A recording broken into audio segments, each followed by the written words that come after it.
Dillon and I just got done at Mall of America here. Living in Minnesota, you get that huge benefit of the big Mall of America.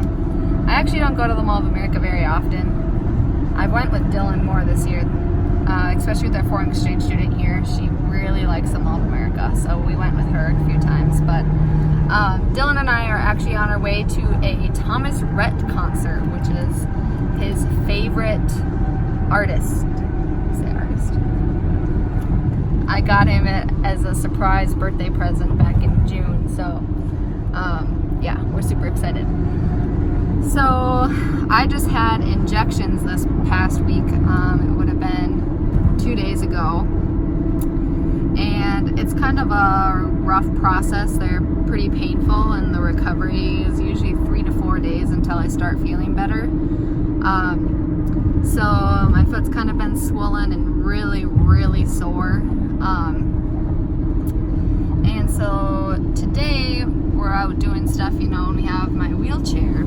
So I wanted to talk about the process of being in a wheelchair in the mall.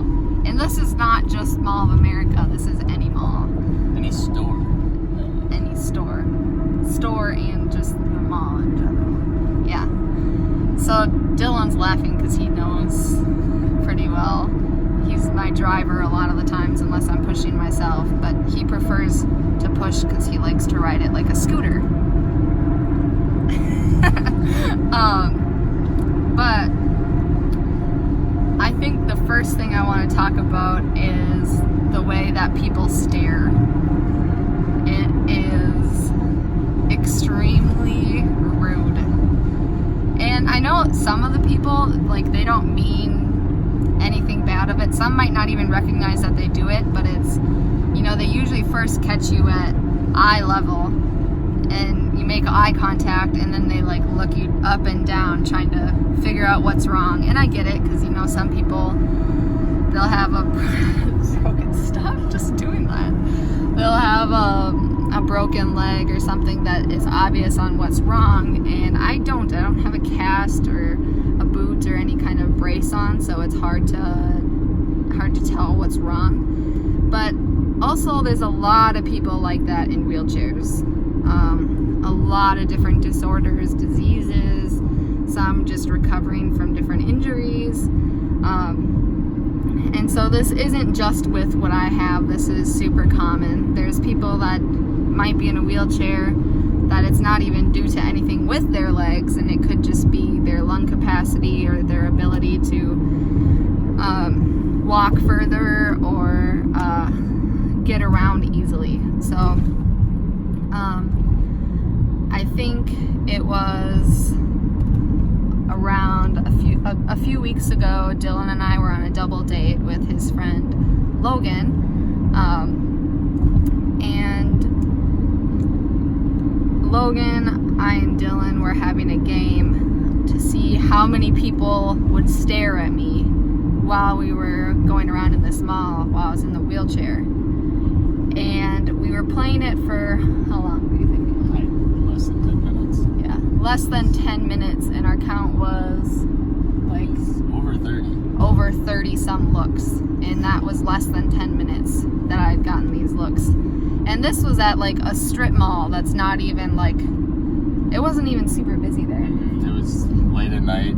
Yeah, there weren't very many people. It was 7 o'clock at night, and it was a Wednesday or something. Yeah. It wasn't a very busy day at the mall. So it was ridiculous. Logan hadn't really realized that people stare like that, and that it's something that's so obvious, and so he was kind of taken back by it too, and was like, wow, dang, it's pretty rough. And after 10 minutes I was like, there's no way I'm counting this whole trip, because it can kind of put you in a bad mood when people stare at you like that. And at first, when I first got CRPS and I was in a wheelchair around malls, it bothered me way more than it does currently. it used to really hurt, and I would talk to my mom and be like, why are they staring? Like, why do they keep looking at me like that? And why do some of them give me the dirty looks? And some don't recognize what they're doing, and some definitely do. Some will try to make it like their biggest impression to give just this nasty eye at you, or like glare at you, or if you're kind of in their way or you're trying to like maneuver around things, they'll like scoff, or I don't know. Yeah, they're just mean. Yeah, they're just mean. And Dillon's a really good sport about the whole thing, and he's learned a lot while dating me. But the other thing is getting around stores. Dillon, you want to talk about getting around stores? Oh gosh, it's an interesting experience, because like there's so many shelves, so many like different obstacles you got to avoid. Like we were just in one store today, and there were these legs that were sticking out in between the shelf, and I had to lift Olivia over them with the wheelchair. So like picked her up and hiked her over. She was freaked out because she thought she was gonna fall out, but I was like, no, we're good, I got you. We made it through, but it was quite the experience. Yeah. And most stores are required to be wheelchair accessible.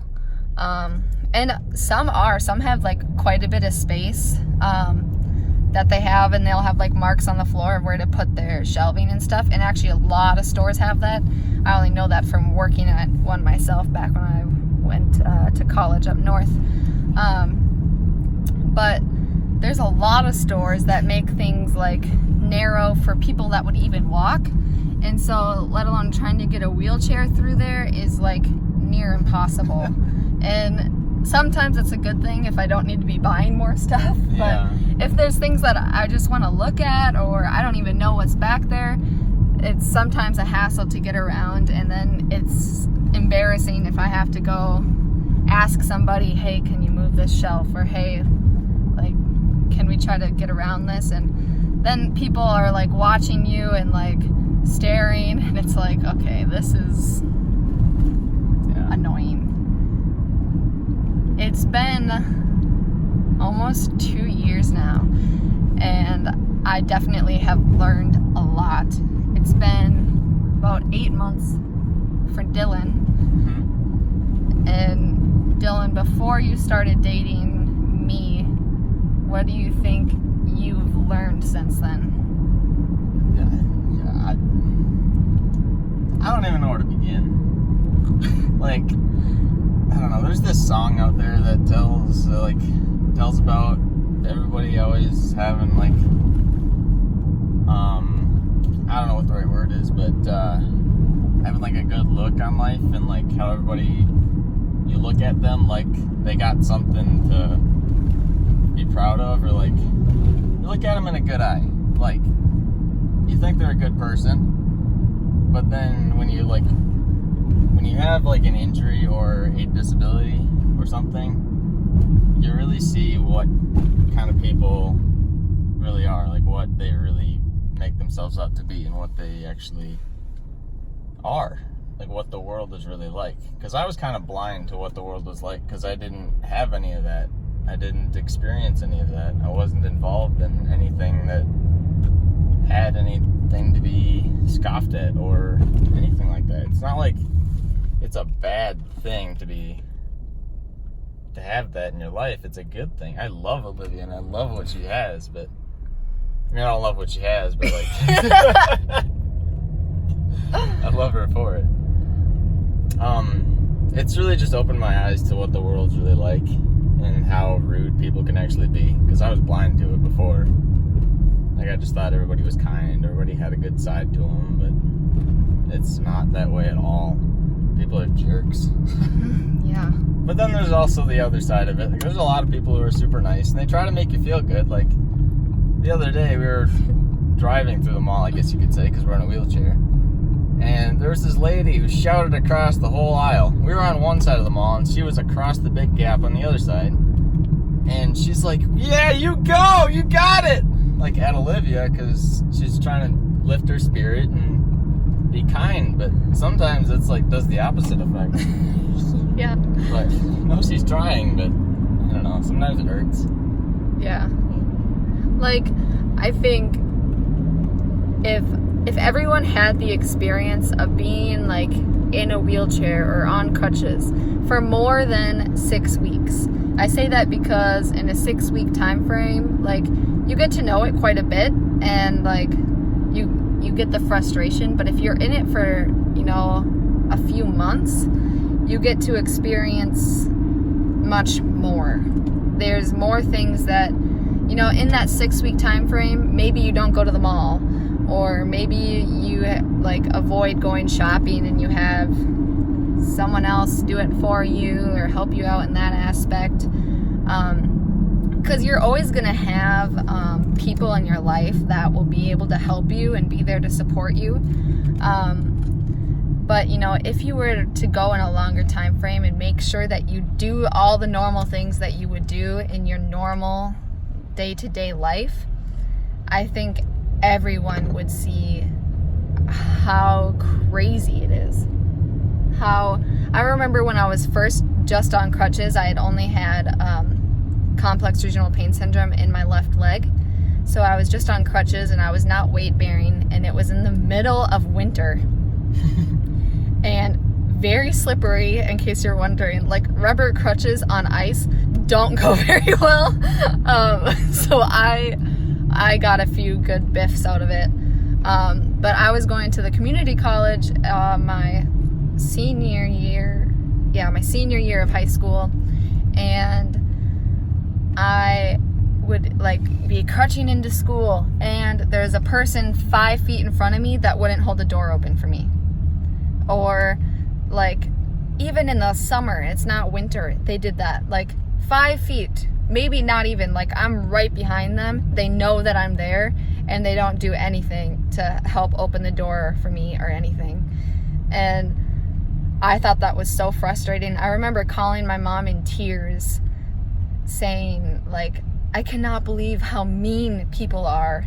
And she was like, well, what do you mean? What do you mean? And I would explain it to her, and she was like, well, I'm sure something was going on, or I'm sure this. And yeah, obviously there's going to be times that there's something going on and you don't have that extra time, but it really doesn't take much more time to just hold the door open or smile at somebody, or, you know, just do whatever you can to make things a little bit easier. You don't have to be over the top about it, because we appreciate it no matter what, but just look us in the eyes and smile at us. Don't look us up and down. Don't stare or try to figure out what's wrong. And if you are curious, then ask, because it's not hurtful to ask what's wrong, because I realize that I'm not normal compared to everyone else, and that's okay. What?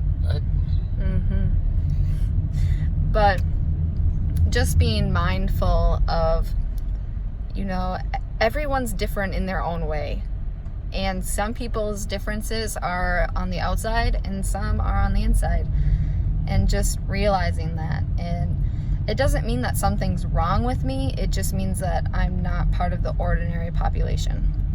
So that is the mall experience that I would like to share about.